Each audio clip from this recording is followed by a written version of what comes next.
Hi guys, akkam jirtu fayyaa keessanii? Nuti nagaadha galata Rabbii. Tinoo akkam jirtu fayyuma keessan akkuma keessan jirtanii. Jiruun akkam simbiratti nu biratti hunduu bareeda.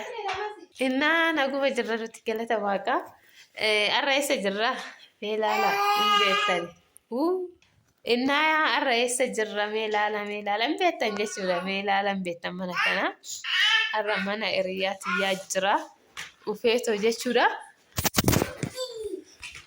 Shurba kana naachoo immoo tokko bachuun dhufe jechuudha. Shurba kee kan argitanii dhagayeeratu balaa. Kanaaf egaa eenyusi moo eenyusi tokko isaa horii jettan immoo kootta hojjumaan laalla hojjumaan jirra. Nama kanas hin beektanii awwal marraadha. Kootta mee hin laaltu hundaafiyyuu isin akkam jirtan nagumaa nuti jirra galata Waaqa. Waan hundumarraa hafnee kinos kennee jirra. Asiniin jenna egaa shurrubaachuuf kootta hojjumaan laalla. Ashi maatii keenya kinoo jammarree jirre shurrubbaayii kana jiru argitaniire nagaa gaafattume. Ashi kabajamtoota fi jaalatamtoota mul'atus ni jedha. Silaa maqaa kan godhan ni tire. Shurrubbaan naafii jira. Akkam jirtan nagaa keessan fayyaa keessan dalagaa maal fakkaata biyya laatis biyya keessattis hundi keessanuu hiriyoonni ishii hundinuu hiriyoonni ishii immoo hiriyoota xiyyeessinis galatoomayii waan hundaa koomenti naafaanis argee jira. Guddaan galatooma isin jedha. Rakkoon shurrubbaan haadha jettee dhuste manaa gadi baay'inaan saaloonitti naadha inaan jedhu. Mee kan manatti mahimaa natti maame. Mee wanti kechoon alaa bu'e maalan jedhe. Kan manatti maatiin koomenti naafaayi. Saaloonitti dhaadheetti saaloonitti dhaabbii jira isin jedha. Waan immoo shurrubbaadhaachuu barbaadde koottaa isin fi naaf shiraa. Birrii eeganaamu. Akkamitti dhaabbii isaan hiriyoota ta'eera. Hundaa hiriyoota ta'e hundaa. Akka warri achuu barbaadan. Warri achuu barbaadan koomenti jalatti nyaata fayyisii fi nyaata shurrubbaayii. Miidhagsi immoo kuweetis bananteerti. Warri kuweet jirtan nan dhufaa. Diizaanaaf ergaayii isiniin jedha. Qaqqaanii gara kuweet dhufuun barbaade naaf ergaamee bootas haala shaggaas iddoo laalatii isiniin jedha. Suurri aanoo deemte malee yookiin hin jeebii. Namni si argina jedhanii bakka waada si galiin jira. Bakkaanaaf galatooma isinitti himaa ayyiri Namni immoo banamnee jedhaniit. namni immoo iyyuu ofillee jechuudha. Gaafa duraa argitanii hirtanii asumatti ishiin awwalumarraa aganaa faanillee hin beektu. Dubaa illee ta'ee suudillee ta'ee kwaaxarillee ta'ee jechuudha. Dubaayii suudii kwaaxar keessa kan sadeen keessa namni bootaa qabda jechuudha. Ishiin gana awwalumarraa waan taateef namni bootaa qabda nu biraatti nagaraa illee ergaa fiduudha. Goba ji'aan hojjetti sirriitti naa deemu malee jettee achumatti guddattu xiqqoo jettanii isinii achumatti guddattaa jettee jettee taa'e. Bakka hawwiftuu namni bootaa hin qabnaa mana gaariidha. Gaarii rabbiidha. Garuu rabbi gaditti illee tokko hin jiraan dhiire. Bakka Dubaa illee ta'e bakka barbaadda jechuudha. Biyya sadeen kana keessa kwaatar illee ta'e deemu malee itti dhugaa. Innaa kanaaf iyyuu uffata hojjetattu dalagattu daraartuun ishii sinii qal'atti. Kanaa mucaa itti dabalti. Mucaa baabbulee seganaa fi dubartisiini. Rakkoon gabaachii dhufee taphidha. Saanoo na ergan si maaltu si dhibe?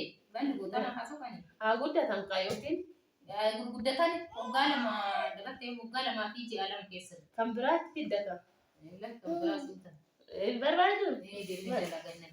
Bakka isheenis kuweet Dubaay malee kuweet malee Kuweet malee immoo hin deemu Dubaayii. Dubaay torba waan tureef kuweet hin barbaade amma. Isheen biyya maraatti masoo garuu sinidha. Masa bakkuma barbaade. Kuweet Dubaay soqaa fi adaraa sin jenna. Adaraa akkas hin jaalannu xonne irras hin jaaladha Dubaa waaqaa hunda keessanuu masiidhaan soqaa fi afaan sin beektu waan ta'eef yaa'u bakka soqaa fi sin jenna shida. Gaafa galtan bakka san ulataa keessa shurrubbaa sin yoo hunda. Maa shurrubbaa jechaadha kan isa caalu sin hin godha inshaallah. Inshaallah maalli faaguna filaata. Wannuma isaan barbaadan hunda. Bakka rakkoon hin jiru. Yoo argitan arraa boru waan hundaa fixattee jirti. Soosillee harkarraa qabdi. Paaspoortii harkarraa qabdi. Waan hundaa fixatteerti. Innaa kinoo meelaan irratti rakkisu irra yoo guddatte.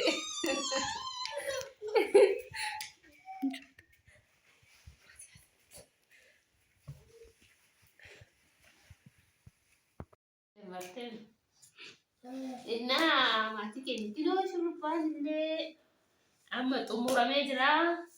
Xumurtee itti daraartuun jechuudha sa'aatiin eeganarra turte. እና kanaafiyyuu hin bareeda moo akkamii? Baalli shurrubbaa gimmaayyaa duraanas gaa manatti hangatee garuu jechuudha. Kun manatti hafee innaa kanaaf daraartuun isa fiddee dhuganii akkanumatti kalma siyaa kanuma xiqqoo kana siyaa naan jette. Kanaaf jechuudha. Daraartuu shurrubbaa maal jetta beektaa? Shurrubbaa kun akkanatti bareedaa. Siniif immoo kana caala siriidha. Ishiin harkatti tuffattee kinu gogoonni kanatti naasaa fayii. Siniin jedha laa shurrubbaa shiidhaadha. Yan keessan immoo kana caala siriidha. Yaa gurguruma sana fidattee dhufte. Kaanii kumsaatiin keessa ol kaayinaan jetti. Kumsaatiin keessa ol kaayistee kaan fidattee dhaabbii ture. Akkasaan isin jira keessan immoo kana caala siniidha. Kabajamtoota keenyaa. Kanarraaf immoo kuweetillee biizaan nu ergaayii sinin jedhaa warri siniitiin ergan jettallee galatoomaayii.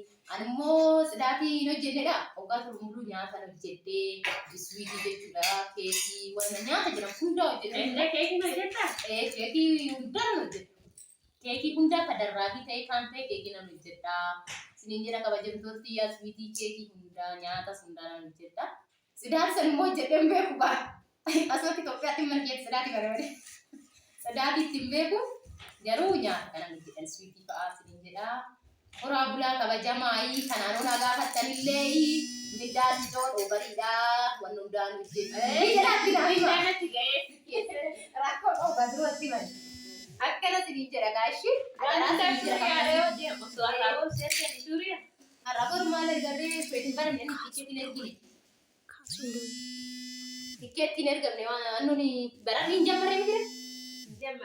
Jammarree guyyaa jammarree kun saayinaa badaa midhaa waliin jedhe. Kuusaan erganii maatii dabillee adaraa sinin jedha ka. Innaa bakka maatii keenya akkasii shurrubbaa salphate ta'ee galuufani. Kanaaf daraartuun suuta jedha. Kan nama suubicha daraartuun hin jenna. Daraartuun suuta masuu deemte daraartuun itti aanse waan ta'eef. Akkasii bakka waan jiru jechuudha warri gootaa argitan immoo gara keessatti kanaaf lakkoofsa keenya baay'ee qabaayee waan itti jala barbaadanii dubbisuu hin dandeessa waan ta'eef rakkoon hin jiru sin jala sin jaalannaa galatoomaayii sin jennaa daraartuu kottu Ciao baay'ee sin jaalannaa kabajamaa horaa bulaa I love you. Ciao.